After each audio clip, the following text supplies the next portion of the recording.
Merci d'être avec nous pour Face à Philippe de Villiers. Cher Philippe, bonsoir. Vous qui n'avez jamais de feuilles, bonsoir Geoffroy Lejeune. Oui. Vous qui n'avez jamais de feuilles, qu'est-ce que vous faites avec une feuille sur le plateau? Mais qu'est-ce que c'est? Informateurs bien informés. Les informateurs bien informés vont vous frapper? Ça vous concerne pas. Ah, non. Ça vous concerne pas. Non. Ça concerne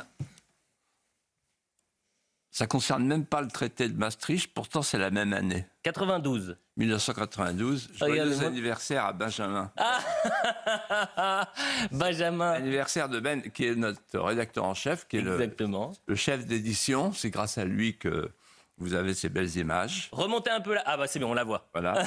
Voilà. Et je ne sais pas si tu te reconnais, Ben. Voilà.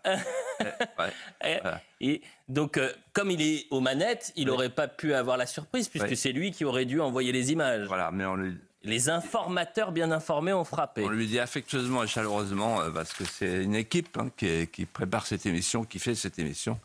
Et donc, c'était normal qu'on lui souhaite son anniversaire. Surtout qu'il est né l'année de Maastricht, donc c'est quand même une année pas ordinaire. Le début du drame. On lui souhaite une meilleure réussite qu'après Maastricht. Philippe de Villiers, bon, vous faites la une de Paris Match cette semaine. J'ai vu ça, la réussite de l'émission, devenue le rendez-vous hebdomadaire des Français sur CNews et sur Europe 1. Philippe de Villiers, je suis un sonneur d'alarme. Mais surtout, Philippe, ce qui est saisissant, l'information dans les colonnes de Paris Match, c'est que vous allez publier un nouveau livre le 30 octobre prochain aux éditions Fayard. Je cite Mémoricide. Mémoricide, Philippe de Villiers. Alors, qu'allons-nous découvrir le 30 octobre prochain dans votre nouveau livre Mémoricide? C'est un néologisme, mémoricide. Choisi volontairement pour dire ceci. Qu'est-ce qu'un mémoricide? Un mémoricide, c'est l'ablation de la mémoire vivante d'un peuple en errance, d'un peuple qui perd ses héritages, qui les renie. Le mémoricide, c'est une mémoire atrophiée qui ne transmet plus. C'est une mémoire pénitentielle où on s'excuse, qui pratique l'amnésie des grandeurs et l'hypermnésie des lâchetés.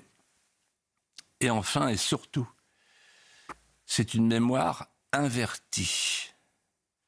C'est-à-dire qu'on cherche à vivre à l'envers de ce que les anciens, nos pères, ont vécu. C'est ça le mémoricide. Mais il y a aussi une autre mémoire. Et c'est la partie importante de mon livre, la mémoire salvatrice. J'en ai parfois parlé un peu ici. En France, souvent tout va mal, depuis 1500 ans. Et à chaque fois que tout va mal, on se dit tout est perdu. Aujourd'hui, on dit de manière un peu plus vulgaire, c'est foutu. Tout est perdu. Et à vue humaine, tout est perdu. Et puis, il y a toujours une circonstance, une personnalité, un événement, un avènement, quelque chose qui fait que, dans l'histoire de France, de manière inattendue, tout est sauf. Et donc, ce tout est perdu, tout est sauf, doit être le filigrane de tous les réfractaires qui, à l'avenir, répondront à un vieil aphorisme qui a été forgé par Lénine lorsqu'il était à Saint-Nazaire en clandestinité. Ce sont les minorités qui font l'histoire. À découvrir donc aux éditions Fayard le 30 octobre prochain. J'ai regardé, le 30 octobre, c'est un mercredi. Donc vous nous promettez que le vendredi 1er novembre, on fait une édition spéciale sur Mémoricide. Sauf si le JD News non.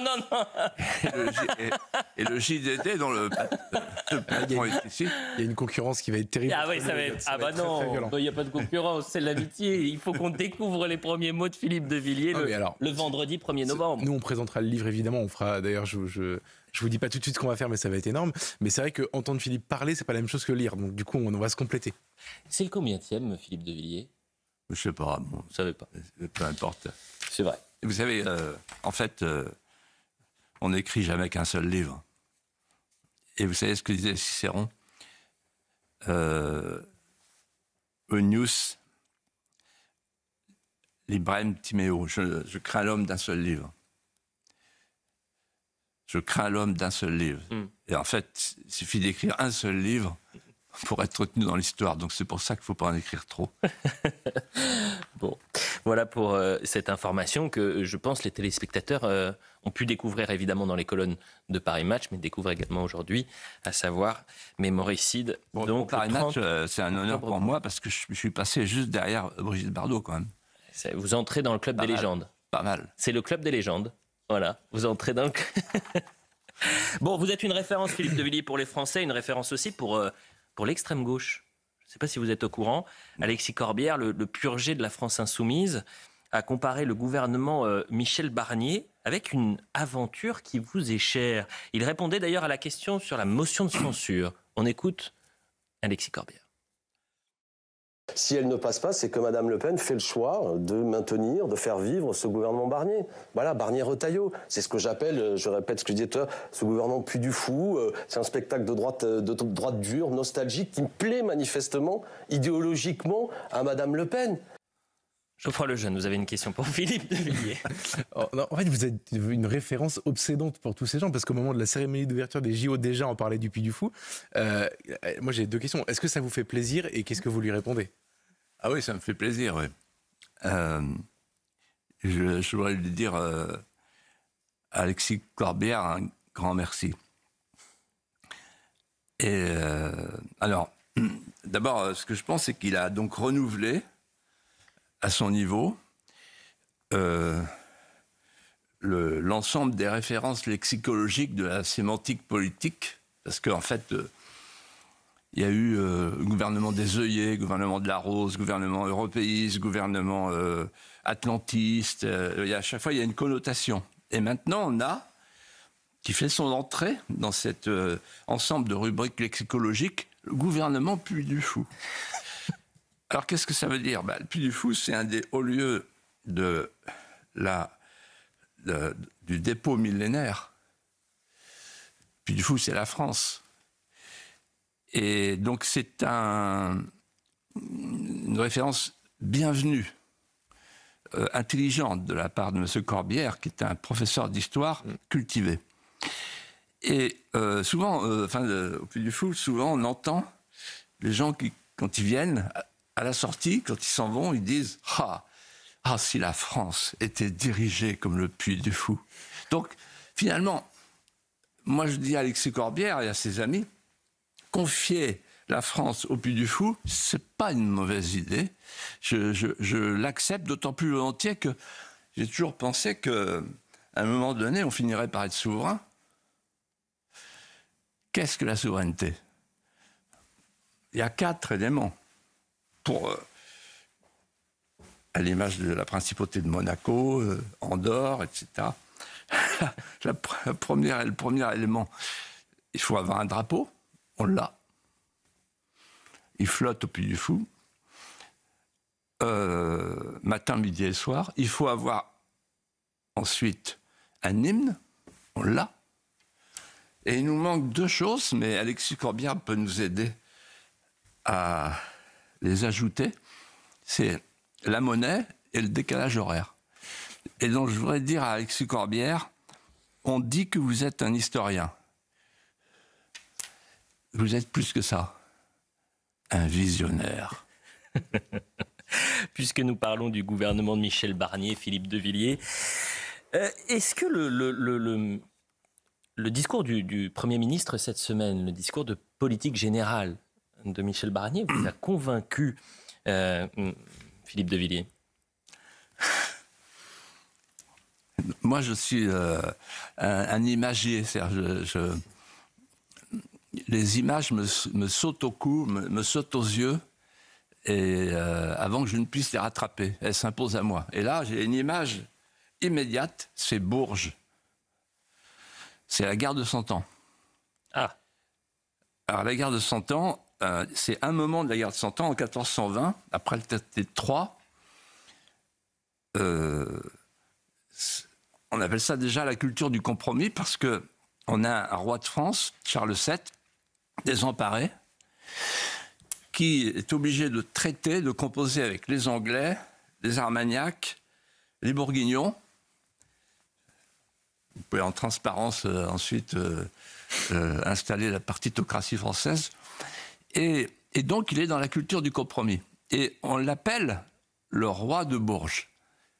Eh ben, en voyant Michel Barnier, je me suis dit, le roi de Bourges est à Matignon. Et attendez, il y a une deuxième image qui m'est venue ensuite en écoutant le discours de politique générale. Vous savez que j'ai bien connu Jacques Chirac et qu'il avait un sens de l'humour et parfois un peu cruel. Et un jour, il m'a dit, tu vois, on était à côté au banc des ministres, là.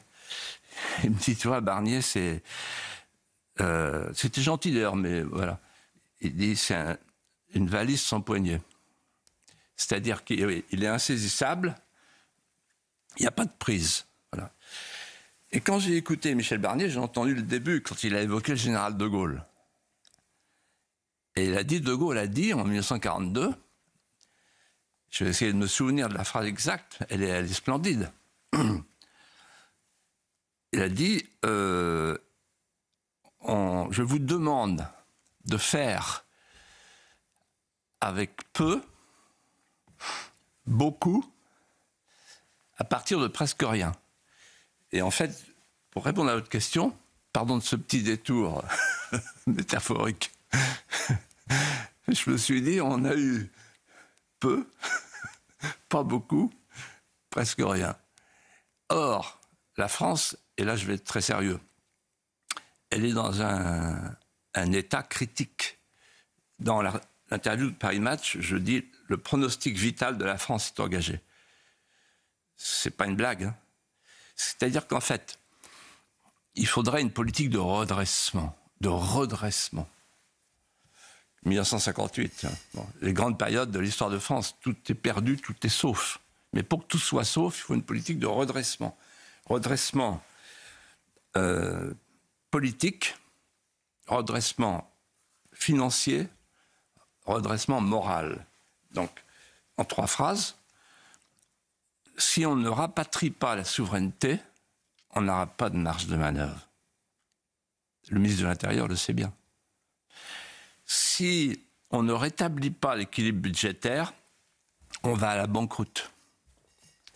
Et si on ne retrouve pas les repères moraux, n'en déplaise au magistère moral de la gauche, on va à l'abîme.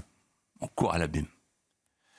Et donc moi, j'attendais qu'on tranche dans le vif.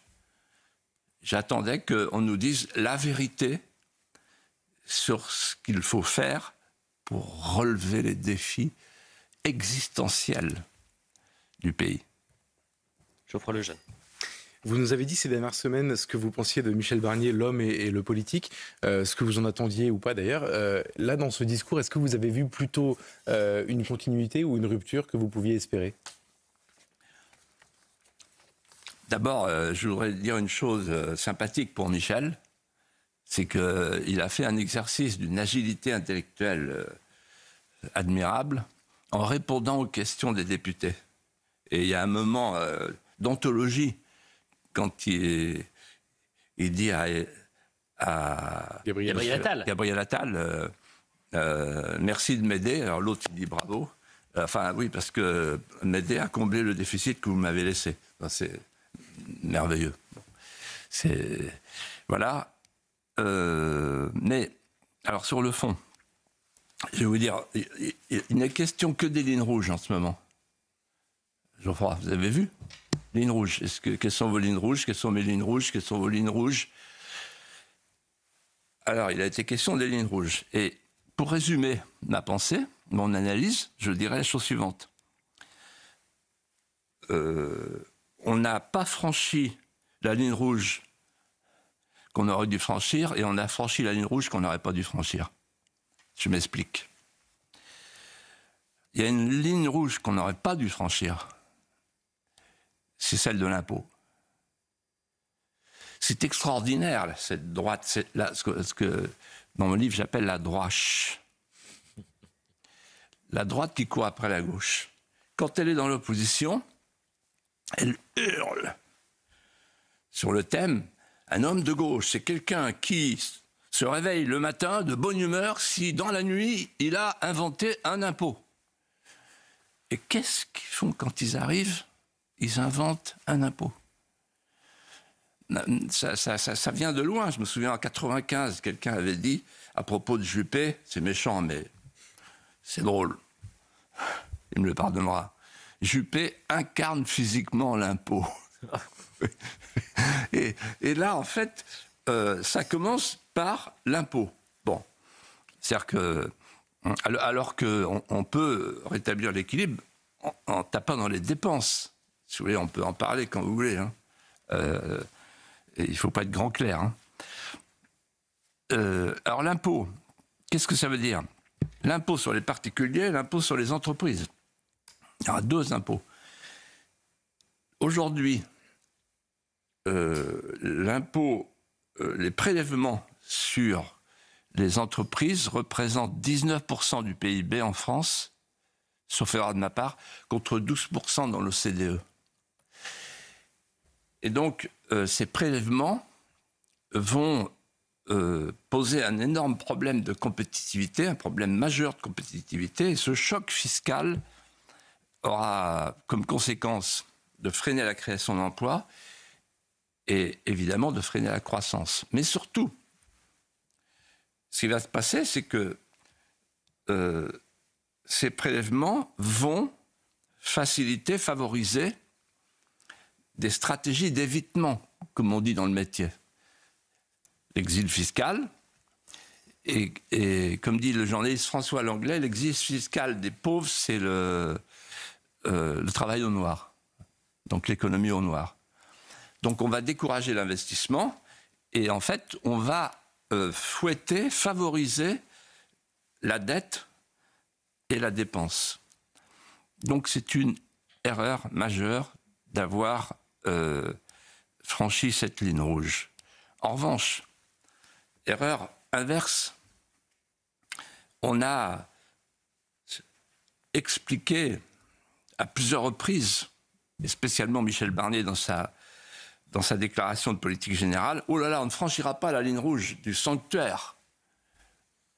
C'est-à-dire le progressisme sociétal garanti, protégé par les gardes rouges, les gardes verts, les gardes verts de gris, tous ceux qui protègent le sanctuaire. Alors c'est l'avortement constitutionnel, alors qu'il y a 243 000 avortements cette année. On aurait pu dire, quand même, le délit d'entrave, on peut encore avoir la liberté de dire qu'on n'est pas d'accord avec l'avortement. Non, impossible. Alors, on ne touche pas à ça. Bon. Ensuite, on ne touche pas non plus au mariage homosexuel. Et non seulement ça, mais vous avez vu le décryptage des portraits dans la presse. Celui-là, il était à la manif. Et qu'est-ce que fait la personne? Il s'excuse, il dit, oui, mais je me suis trompé. C'est-à-dire qu'en fait, c'est une traque, c'est le cercle de l'indignation. Et celui qui a participé à la manif pour tous, à la manif contre le mariage homosexuel, il est traqué. Et vous avez vu ce qui est arrivé à Laurence Garnier. Il y avait un ministère de la famille, ça c'était une bonne idée. Michel Barnier, il est père de famille, il a une femme, des enfants, donc ça... pas de ministère de la famille, on la met à la consommation, à Super U, au caddie, mais compensation, quoi, mais pas la famille. La famille, non. Voilà. Et donc, un pays qui ne restaure pas sa famille, qui ne prononce plus le mot famille au sens traditionnel, il est foutu.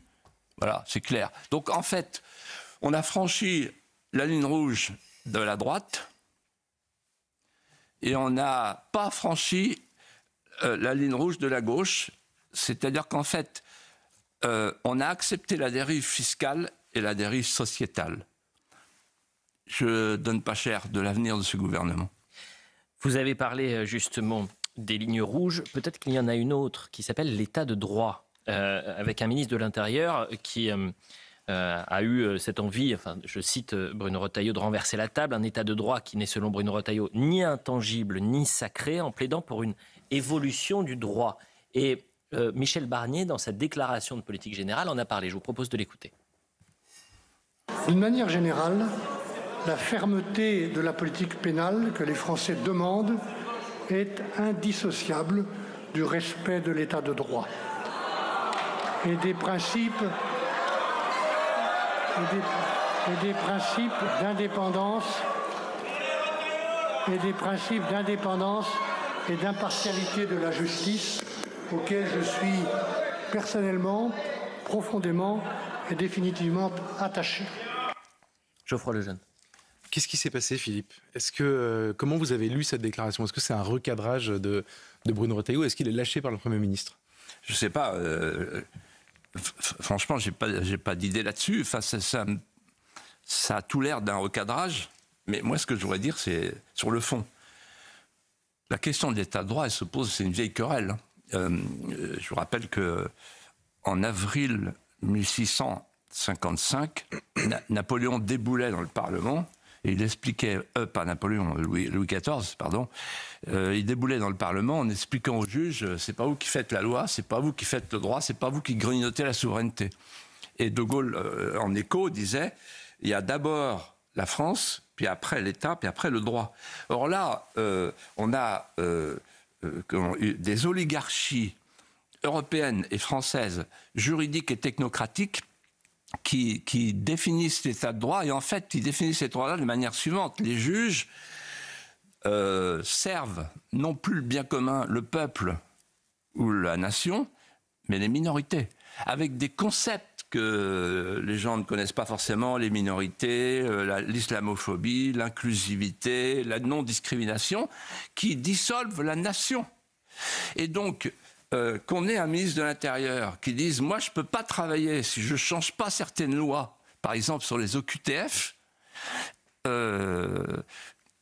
dernier exemple en date, qui est passé totalement inaperçu. Il y a quelques jours, on apprend que les policiers ne sont pas contents. Pourquoi? Parce que pour la garde à vue, il y a maintenant une directive européenne qui vient de tomber, qu'il va falloir appliquer en France, selon laquelle on ne peut plus faire de la vidéosurveillance en garde à vue. Donc, en fait, si on ne change pas les lois, si on ne change pas les directives, et si on ne dit pas demain qu'il y a un primat de la loi française sur la loi européenne, on aura en face de nous les commissaires, les technocrates et les juges.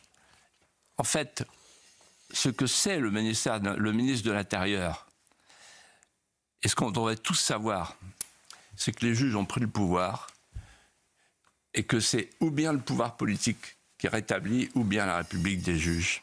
Un peu plus de 3 semaines, Philippe, sépare l'appel à l'intifada dans les rues de Paris d'Elias Simzalen, fondateur d'Islam Info, Place de la Nation, ces images qu'on avait pu découvrir ensemble, Philippe et Geoffroy, de l'appel à l'intifada dans les couloirs de Sciences Po Paris par des étudiants lors de rassemblements qui se sont multipliés cette semaine, pro-palestiniens et anti-Israël. Écoutons et regardons cette séquence.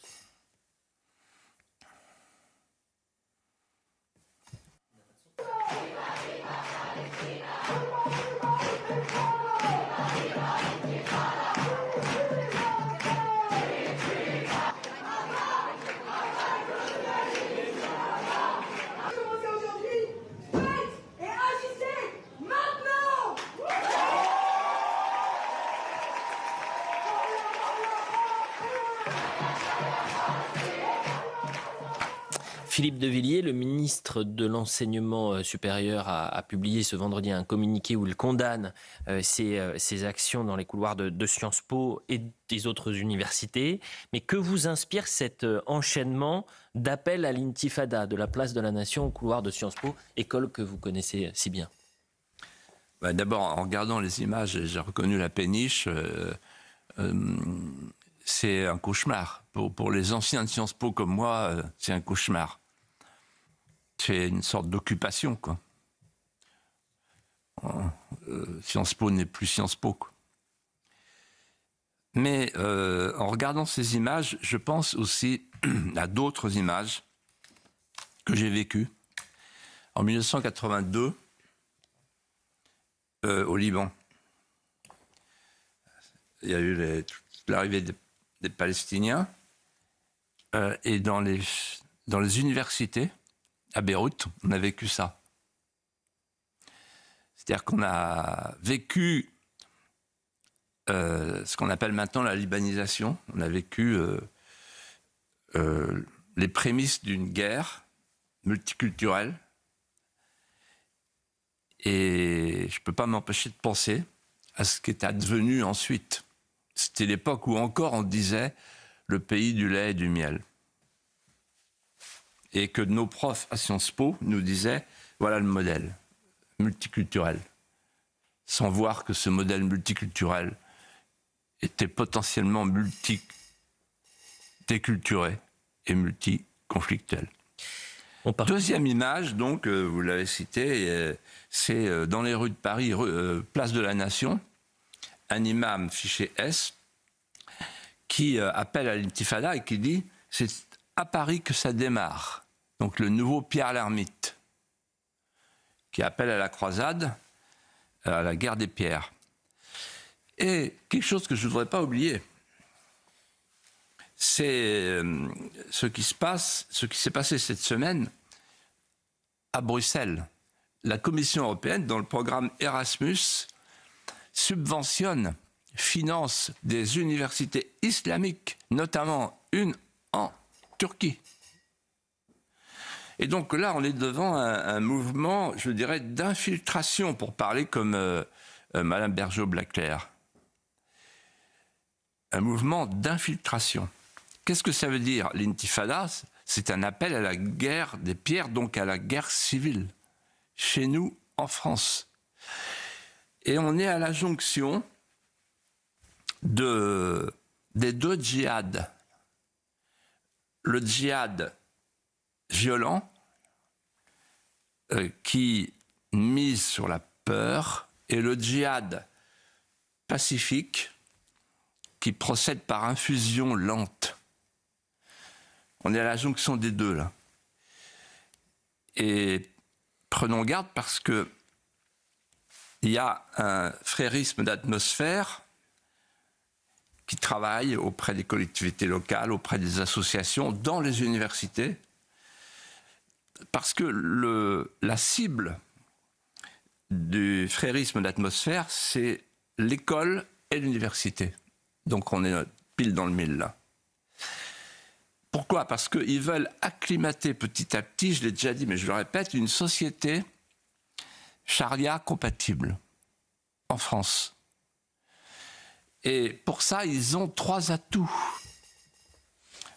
Le premier, c'est le nombre, puisque la France a choisi de ne plus faire d'enfants et de faire les enfants par les autres. Ensuite, il y a l'état de droit, on y revient, parce que l'état de droit, ça sert à ça sert à protéger la grande infiltration. Et troisièmement, ils ont la 5e colonne. Et la 5e colonne, elle est là. La 5e colonne, c'est une certaine gauche qui a fait un congrès de Tours à l'envers. À Tours, les extrémistes se sont détachés des modérés. Et maintenant, les modérés ont rejoint les extrémistes. C'est ça le congrès de Tours à l'envers. Et c'est une voie qu'ils cherchent en se frayant entre le wokistan et l'islamistan. Et nous, on se récupère et le wokistan, plutôt à l'université, et l'islamistan dans les quartiers. En fait, c'est ça que perd Mélenchon. C'est génial, tactiquement. En fait, il essaye de faire le lien entre les territoires perdus de la République illettrée, les quartiers, et les territoires conquis de la République des lettres. C'est-à-dire qu'il joue sur 2 claviers, celui de la démographie, qui est en faveur de cette infiltration, et celui de l'intelligence. L'intelligence française, la culture française, donc Sciences Po. Chapeau l'artiste. Et en face de ça, on a un discours d'une pauvreté de tous ces hommes politiques qui, à l'exception d'un ou deux, ne comprennent pas ce qui se passe chez nous en France. Parce qu'ils ramènent ça à des événements passés, mais qui n'ont strictement rien à voir avec ce qu'on peut appeler la grande infiltration. C'est-à-dire un changement de population, de mœurs, de culture, de civilisation. Georges Bensoussan, dans Le Figaro de ce matin, a eu un mot splendide. Dans une société désenchantée, on va vers les croyances fortes, fussent-elles étrangères à sa propre civilisation. C'est quelque chose comme ça qu'il a dit. Parce que quand on est dans le dépérissement, on va chercher la virilité ailleurs. Lundi, Philippe de Villiers, nous allons commémorer l'attaque terroriste du 7 octobre. Une attaque terroriste du Hamas faisant ce jour-là plus de 1100 morts, majoritairement des civils, hommes, femmes, enfants de tout âge, sans compter les 250 otages à l'époque. Une centaine seraient encore détenus par le Hamas, dont 2 Français. Ce 7 octobre, plus de 40 Français ont péri. C'est l'attentat meurtrier le plus important pour les Français depuis l'attentat de Nice. Philippe de Villiers, 1 an après, qu'est-ce qui a changé ? D'abord, un mot d'hommage, de sympathie, d'affection pour les familles des otages concernés, ceux qui ne sont pas encore libres et ceux qui sont morts, hélas. Et je réponds à votre question.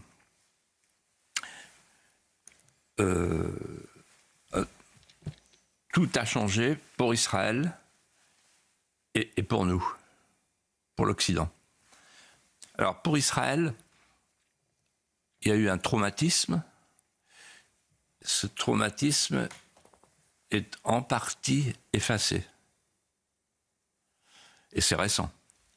Alors, le traumatisme, c'est en fait un coup fatal de 7 octobre, un coup fatal à l'idéal sioniste d'une terre où le peuple juif serait en sécurité. Tout à coup, le pays, le petit pays, s'aperçoit, découvre que plus rien n'est vrai de ce qu'on croyait. La supériorité technologique, la surveillance électronique, la fronde de David, le dôme de fer, tout ça, ça n'existe plus. Israël a été envahi. Et voilà qu'il y a quelques jours, il y a 2 semaines, les beepers ont tout changé. Le monde entier regarde l'affaire des beepers avec une certaine admiration, en disant « Ah, Israël est encore un pays qui a l'intelligence, la puissance et la détermination ».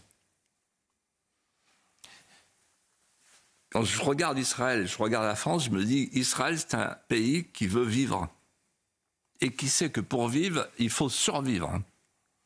Alors que nous, on ne sait plus que pour vivre, il faut survivre.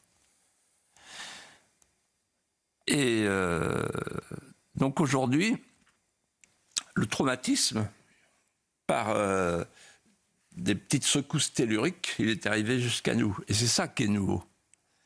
C'est qu'en fait, on a vu ce qui s'est passé chez nous en France et on a vu la crainte du président de la République qui a eu peur que ça s'embrasse chez nous, par contagion, par contamination.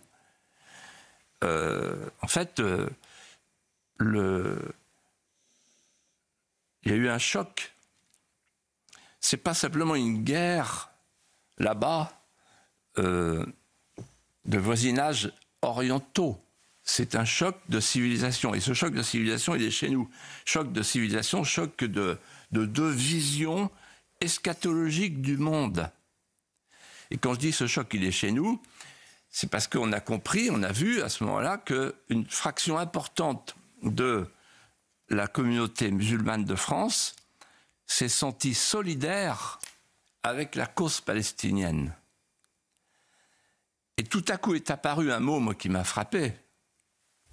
C'est hallucinant. On ne fait plus attention. On a dit la rue arabe. En France. Ah bon? Il y a une rue arabe. Et ça n'a choqué personne. Et la rue arabe, en fait, dans la rue arabe se déploie un antisionisme idéologique qui vire à l'anti-occidentalisme avec le wokisme qui, en fait, désigne le suprémacisme blanc comme le mal absolu et qui désigne dans le même temps le juif conquérant comme la quintessence du mal. Et puis, s'est développé, et ça a été une révélation pour beaucoup de Français, un antisémitisme d'atmosphère, notamment chez tous les jeunes, dans les quartiers, à l'université. Des jeunes qui, dans les quartiers, se ressentent co-religionnaires des islamistes du Hamas et du Hezbollah, qui se sentent, plus que ça, prolétaires messianiques des banlieues, suivez mon regard, et qui se sentent porte-étendard du combat décolonialiste contre l'Occident. En fait, ce qu'il faut bien comprendre, ce qu'a compris quelqu'un comme Gilles William Golnadel depuis 20 ans, 30 ans, et ce que n'ont pas encore compris les Français, c'est qu'Israël, c'est l'image de l'État-nation. L'État-nation, la pointe diamantée de l'Occident. Un État démocratique qui est attaché à son identité et qui ne veut pas dépérir, qui ne veut pas mourir. Donc c'est intéressant pour nous, parce qu'on est devant un miroir prémonitoire. Philippe de Villiers, la situation, vous le savez, au Proche et au Moyen-Orient est au cœur de l'actualité. L'Iran a attaqué massivement Israël en tirant environ 180 missiles. Ce mardi, le même soir d'ailleurs, un attentat terroriste revendiqué par le Hamas faisait 7 morts dans le quartier de Jaffa à Tel Aviv. Téhéran a fait une grave erreur, a prévenu Benjamin Netanyahou. Philippe de Villiers, que peut-il se passer? Comment le conflit peut-il évoluer? Alors,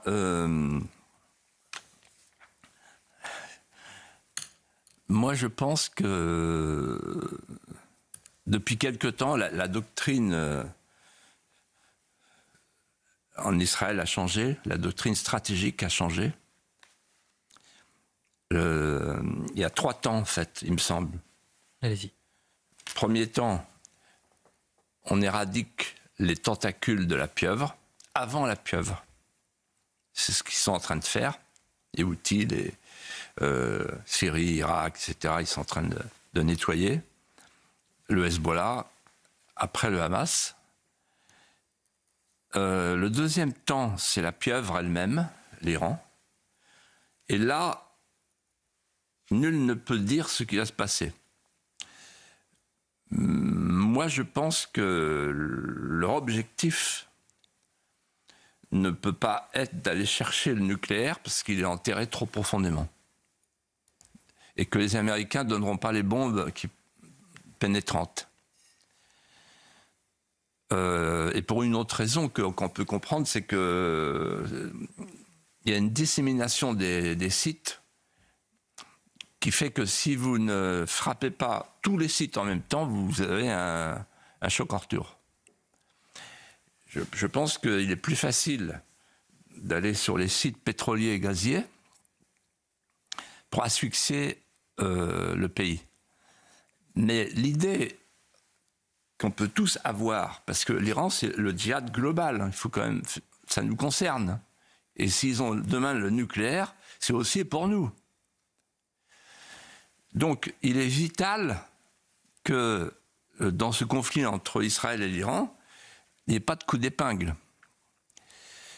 pour ne pas embraser la région, mais aussi pour que les choses soient claires. Qu'est-ce que ça veut dire, les choses soient claires? Ça veut dire qu'il faut en finir avec ce régime, le régime des mollahs, qui est de plus en plus impopulaire. Et à mon avis, c'est ça, la pensée non dite d'Israël, c'est faire en sorte qu'on puisse faire chuter ce régime. Et parce qu'à ce moment-là, on récupère le nucléaire, etc. C'est plus facile. Voilà. Cette attaque iranienne, Philippe de Villiers, intervient quelques jours après l'élimination du chef du Hezbollah, Hassan Nasrallah, lors d'une frappe israélienne, cette fois-ci dans la banlieue de Beyrouth au Liban. Mais la grande question qu'on peut se poser, qu'on est en droit de se poser, c'est qu'est-ce que le Hezbollah et qui est Nasrallah? Vous avez vécu, Philippe de Villiers, l'attentat de la rue de Rennes à Paris. On est en 1986. Cet attentat fait 7 morts et 55 blessés, orchestré par le Hezbollah. Et à l'époque, vous êtes au gouvernement. Revoyons ces archives et on en parle juste après. Geoffroy Lejeune. Alors, Elliot l'a dit, vous étiez à l'époque ministre. Vous avez sans doute vu, comme nous, dans les médias, parfois des portraits élogieux de Nasrallah en disant qu'il était fan de foot, de Maradona. Qu'est-ce que vous pouvez nous dire aujourd'hui du Hezbollah et plus généralement, je crois me souvenir que vous êtes citoyen libanais, en tout cas vous avez une vraie histoire d'amour avec le Liban. Que devrait faire la France? Alors le Hezbollah, moi j'ai découvert le Hezbollah en 86 puisque j'étais avec Robert Pandreau sur place, je me souviens, effaré. Et Pandreau m'a dit à l'oreille, c'est le Hezbollah. Je ne savais pas ce que c'était le Hezbollah, moi. Alors qu'en fait, il avait déjà frappé. Le Hezbollah, il a du sang français. Et d'ailleurs, vous avez vu, il y a eu un moment à l'Assemblée remarquable, au discours de politique générale, tout le monde s'est levé quand le Premier ministre a parlé des 58 para-français qui ont été assassinés par le Hezbollah. Le Hezbollah, c'est un parti dirigé par un homme qui est un islamiste, un terroriste islamiste. Le Hezbollah, c'est un mouvement qui n'est pas scrupuleux quand il s'agit d'aller chercher de l'argent, la drogue de Bolivie, etc. Donc, quand je vois la génuflexion oblique des dévots pressés de la gauche devant le Hezbollah, notamment Le Monde qui a osé titrer le chef charismatique un martyr, quoi.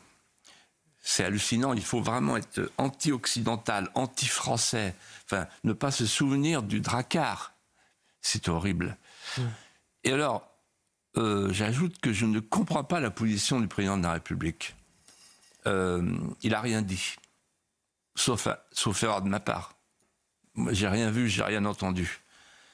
À quoi joue la France? Là, il y a son ministre qui est là-bas, M. Barrot. C'est bien qu'il y soit là-bas. Bon. Ça occupe un salon. Bon, mais pourquoi faire? Or, je voudrais vous dire quelque chose. Là, on est dans un moment où le destin hésite. Il y a un vide politique en ce moment au Liban et il faut le combler. Et la France peut le combler. Peut aider le Liban à se rétablir dans sa souveraineté. Pourquoi? Parce que le Hezbollah est discrédité. Il est discrédité militairement parce que il n'a plus que des missiles à longue portée. Tout le reste est liquidé par Israël, par Tsahal. Ensuite, il est discrédité socialement parce qu'il n'aide plus les gens. Il y a 1 million de personnes dans la rue. Les gens n'y croient plus. Et il est discrédité politiquement parce que les Libanais ont vraiment envie d'avoir un nouveau gouvernement avec un nouveau président. Donc c'est le moment pour agir. Il faudrait que la France convoque une conférence internationale, impose une conférence internationale, parce que c'est le pays clé, la France, pour le Liban. Moi j'ai le Liban dans mes tripes, je peux vous dire que les Libanais, ils attendent la France, ils regardent la France. C'est la France du Levant qui regarde la France du couchant. La France du Levant, elle est toujours debout, la France du couchant, elle est souvent couchée. Donc il faudrait peut-être se relever et penser à notre histoire. Et si on pense à notre histoire, on va là-bas. Qu'est-ce qu'on fait?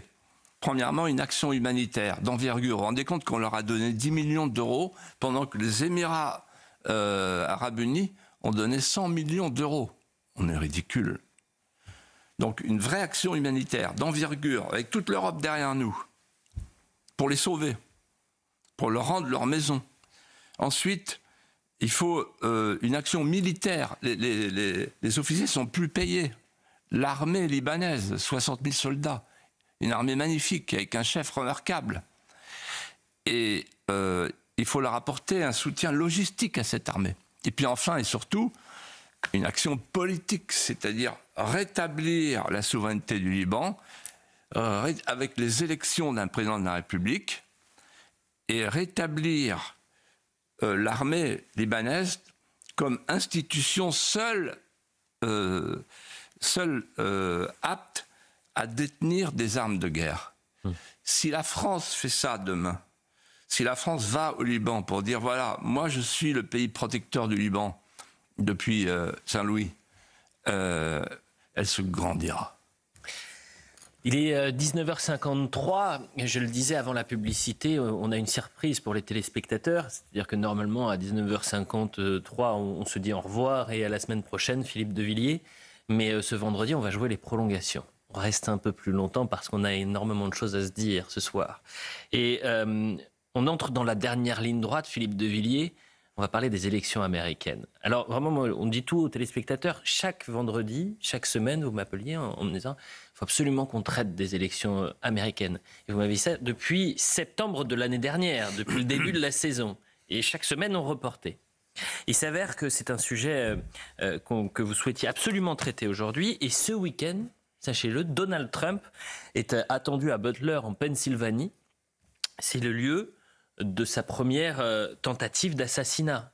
C'est vraiment passé à rien, c'était cet été. Philippe de Villiers, quel regard portez-vous sur ce scrutin désormais très proche et qui pourrait avoir un point de bascule pour les Français également? Alors je ne ferai pas de pronostic.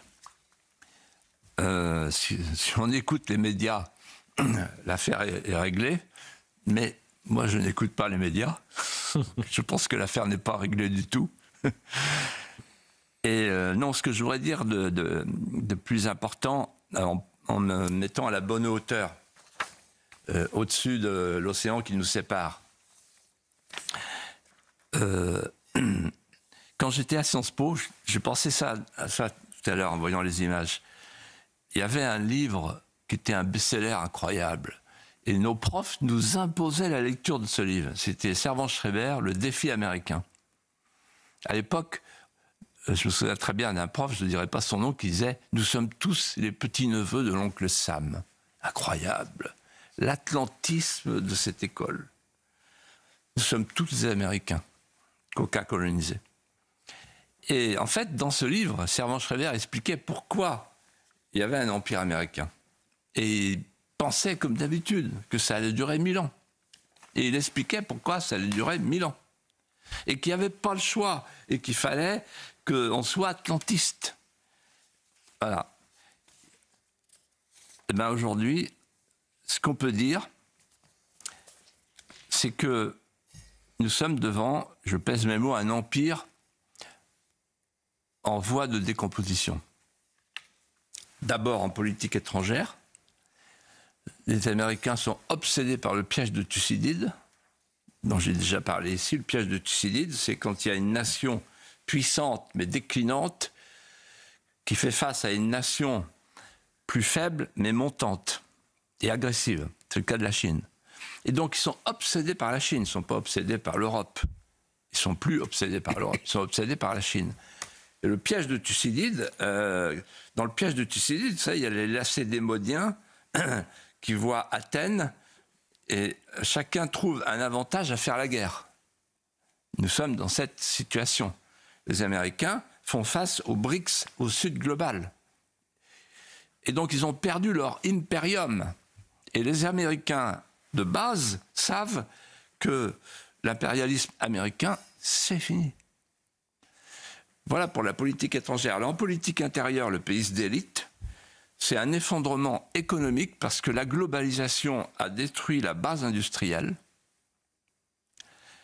Iron Belt, hein, autour des lacs, etc. Bon. Pas la peine de vous moquer de mon anglais au passage. Bon. Il est parfait. Je parle anglais comme Macron. Hein. Bon. Ah bah non, vous êtes bilingue. Et du coup, je perds le fil. Iron Belt. Oui. Ah, oui. Et donc, effondrement économique, mais aussi l'effondrement éducatif et culturel, puisque les universités sont gangrénées par le wokisme. Songez que le wokisme veut brûler la Constitution de 1787 sur l'autel de leurs nouvelles identités. La société américaine, elle est en voie de destruction avec le wokisme. Et troisièmement, l'effondrement culturel et spirituel, puisque le protestantisme portait l'éthique du travail, l'éthique de la richesse, l'éthique de la société. Or, le protestantisme, aujourd'hui, est en perdition. Mais surtout, ce que je dirais, en conclusion de cette analyse, c'est que l'Amérique est au bord de la sécession. Les Américains ne s'aiment plus entre eux. D'un État à l'autre, il y a une atmosphère d'hostilité latente. C'est un pays qui est en train de devenir post-national et post-occidental. Et dans le même temps, nous, on est à la 51e étoile du drapeau américain.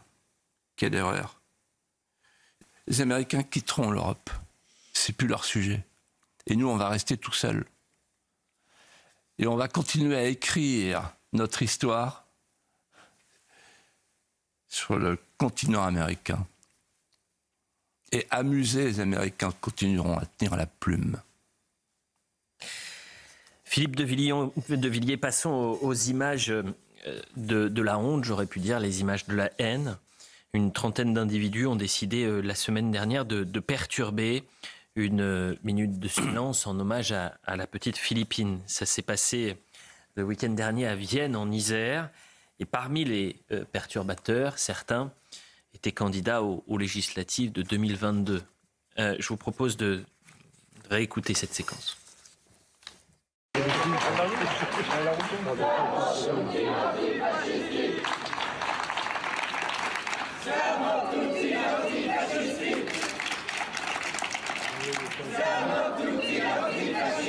Combien de temps ?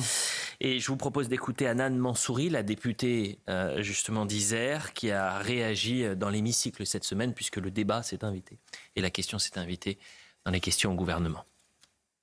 J'en profite, mes chers collègues, pour vous informer que pour avoir organisé un hommage à Philippine, j'ai été insultée et menacée par des militants d'extrême gauche. Et parmi eux, des collaborateurs parlementaires d'un député LFI ici présent. Comment pouvons-nous tolérer que de tels agissements puissent avoir lieu au sein de notre enceinte ? Geoffroy Lejeune. Est-ce que c'est anecdotique, Philippe, ce qui s'est passé sur ces images ? C'est effrayant. On n'est pas loin de la guerre civile. Parce que la guerre civile, c'est quand les gens se comprennent plus du tout. Et là, en fait, on a des gens de LFI qui ont moins de compassion pour Philippine que pour un étranger marocain, irrégulier, criminel, violeur, récidiviste sous OQTF. Et pourquoi ils ont moins de compassion ? À cause de ce qu'elle est. C'est ça qui est intéressant à observer. C'est-à-dire que c'est une Française, catholique, scout, et c'est une fiancée, un homme français hétérosexuel. L'addition est trop lourde. En d'autres termes, ces gens-là ont un ennemi, c'est le patriarcat blanc, la masculinité toxique. Donc, Mazan n'est pas un fait divers, c'est un fait de société, parce que là, il y a l'homme, et l'homme est un violeur. Et ensuite, ils ont un ami, c'est le migrant irrégulier, racisé, tant pis si les violeurs, tant pis si les criminels, c'est la victime, c'est la seule victime. Philippe de Villiers, tout à l'heure, on est revenu sur la situation au Proche-Orient et j'ai ressenti une certaine émotion lorsque vous parliez et de la situation en Israël, mais aussi du peuple libanais. Il s'avère que vous avez une histoire charnelle avec le Liban. Vous êtes un amoureux du Liban et la question que je me suis posée quand je vous ai écouté, c'est pourquoi ce lien charnel avec le Liban, cette histoire intime que vous avez? Je ne vais pas en parler maintenant, mais simplement, il fut une époque où le Liban était occupé par la Syrie et avec quelques hommes politiques, dont François Léotard, etc., amoureux du Liban également, on s'est posé là-bas sur un bout d'autoroute éventré et on est allé au palais de Babda et avec nos écharpes au nez et à la barbe des Syriens. Et ensuite, ça m'a valu d'être convoqué à l'ambassade. J'ai jamais compris pourquoi. Et on m'a dit, voilà, on vous donne la nationalité. Donc, en fait, si jamais ça va mal en France, je partirai au Liban. Donc, j'ai la double nationalité. Je suis un binational, donc.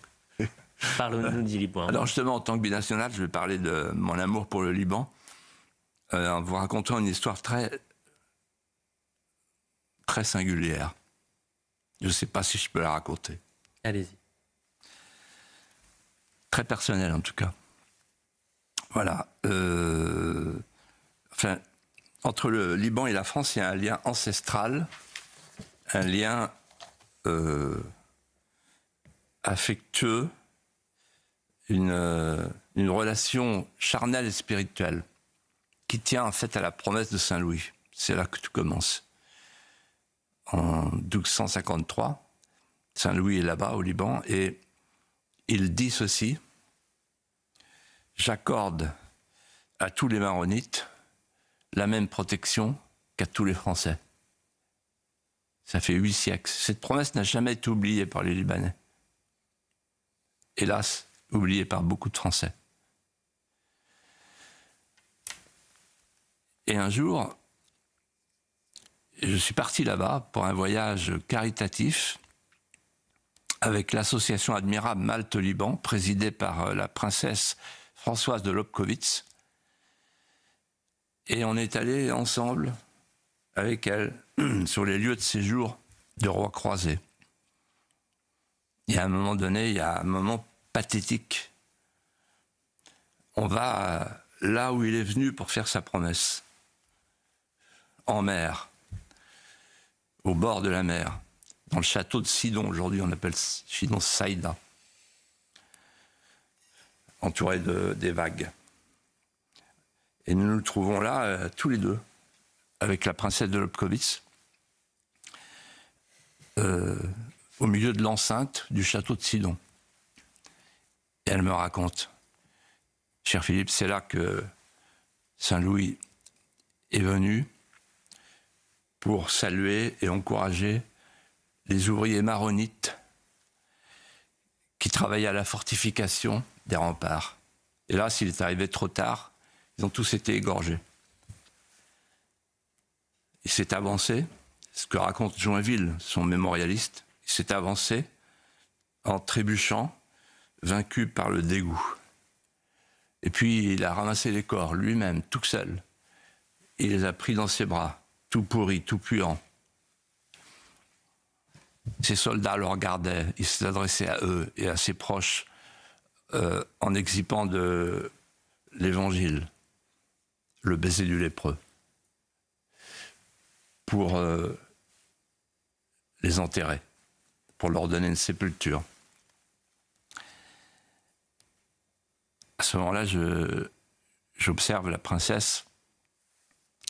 Elle a les yeux embués. Je sens que défile dans ses yeux toute l'histoire, toute la grande histoire, toute cette histoire douloureuse et glorieuse.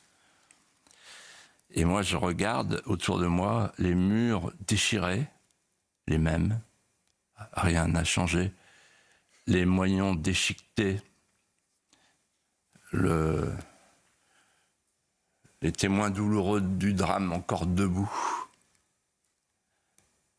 Et là, la princesse s'approche de moi. Elle est née Françoise de Bourbon. Et se souvenant qu'elle est la petite fille de Saint-Louis. Avec cette manière élégante, poétique,